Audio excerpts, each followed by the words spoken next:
În acest videoclip o să vă arăt cum să schimbați lama la finger razor, adică dacă vă întrebați cum adică trebuie schimbată această lamă, da, trebuie schimbată, efectiv la fel ca și la bridge, numai că la bridge lama este de unică folosință, la finger razor nu este de unică folosință, doar că trebuie schimbată atunci când nu mai taie. Haideți să vă arăt cum se schimbă, este foarte simplu, efectiv atunci când vă cumpărați finger razor-ul, să vă cumpărați și rezerve.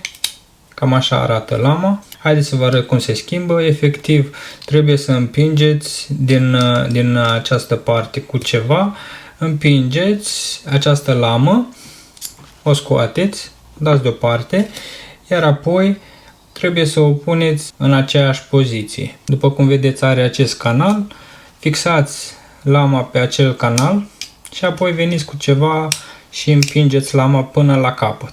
După ce ați împins-o și ați fixat această lamă, totul este ok și este foarte simplu să schimbați lama. Doar trebuie să observați voi atunci când folosiți acest finger razor, dacă observați că nu mai taie și nu mai este suficient de ascuțită lama, acela este primul semn că trebuie să schimbați lama. Depinde cât de mult îl folosiți. Ca exemplu, dacă îl folosiți în fiecare zi, cred că o dată pe lună este necesar să schimbați această lamă. Acesta a fost videoclipul meu de astăzi. Dacă v-a plăcut sau dacă vă place în continuare tot ceea ce fac, nu uitați să dați un like, un share sau să vă abonați aici la canalul meu. M-ar ajuta foarte mult.